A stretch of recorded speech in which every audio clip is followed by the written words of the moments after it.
Hello ವೀಕ್ಷಕರೇ, ಮಮತಾ ಫುಡೀಸ್ಗೆ ಸ್ವಾಗತ ಸುಸ್ವಾಗತ. ಇವತ್ತು ನಾವು ಕಡಲೆ ಬೀಜ ಅನ್ನ ಅಂದರೆ ಪೀನಟ್ ರೈಸ್ ಮಾಡೋದು ಹೆಂಗೆ ಅಂತ ಹೇಳ್ಬಿಟ್ಟು ನೋಡೋಣ. ಇದು ಒಳ್ಳೆ ಬ್ರೇಕ್ಫಾಸ್ಟ್ ರೆಸಿಪಿ. ಲಂಚ್ ಬಾಕ್ಸ್ಗೆಲ್ಲ ಈ ಥರ ರೈಸ್ ಮಾಡಿಕೊಟ್ರೆ ಮಧ್ಯಾಹ್ನ ಎಲ್ಲ ಹೊಟ್ಟೆ ತುಂಬ ಅನ್ನ ತಿನ್ಬೋದು ನಾವು. ತುಂಬ ಟೇಸ್ಟಿಯಾಗಿರುತ್ತೆ.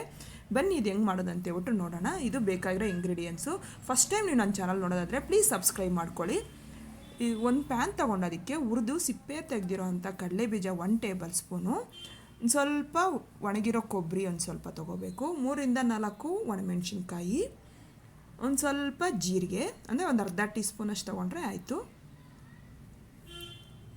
ಈಗ ಅದಕ್ಕೆ ಅರ್ಧ ಟೀ ಸ್ಪೂನಷ್ಟು ಕಡಲೆಬೇಳೆ, ಅರ್ಧ ಟೀ ಸ್ಪೂನಷ್ಟು ಉದ್ದಿನ ಕಾಳು, ಇಲ್ಲ ಉದ್ದಿನ ಬೇಳೆ ಆದರೂ ತೊಗೋಬೋದು, ಹಾಕ್ಬಿಟ್ಟು ಸ್ವಲ್ಪ ರೋಸ್ಟ್ ಮಾಡ್ಕೋಬೇಕು.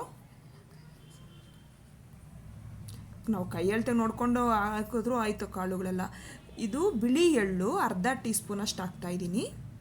ಅಳತೆನೇ ಬೇಕು ಅಂತೇನಿಲ್ಲ, ನೀವು ಮಾಮೂಲಿ ಯಾವಾಗಲೂ ಮಾಡೋರಿಗೆ ಸರಿ ಹೋಗುತ್ತೆ.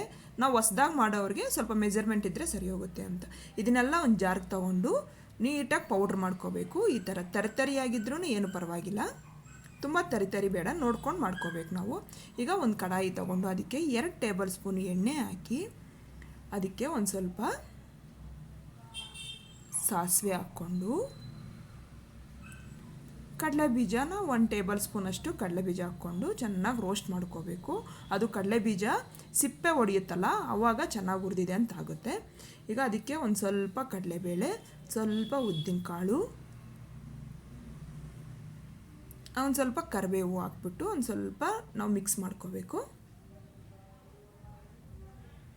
ಈಗ ಅದಕ್ಕೆ ಕಟ್ ಮಾಡಿರೋಂಥ ಹಸಿ ಮೆಣಸಿನ್ಕಾಯಿ ನಾನು 4 ಹಾಕಿದ್ದೀನಿ.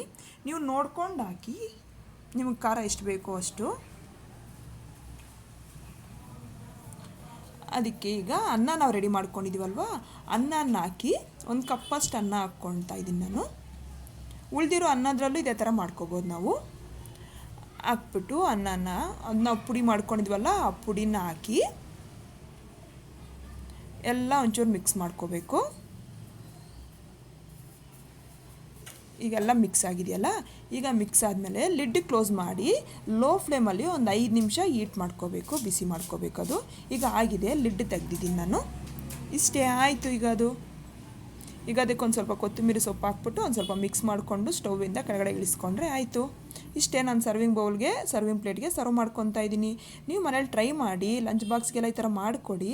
ಇಷ್ಟ ಆದರೆ ಲೈಕ್ ಮಾಡಿ, ಶೇರ್ ಮಾಡಿ, ನನ್ನ ಚಾನಲ್ಗೆ ಸಬ್ಸ್ಕ್ರೈಬ್ ಮಾಡೋದು ಮಾತ್ರ ಮರಿಬೇಡಿ.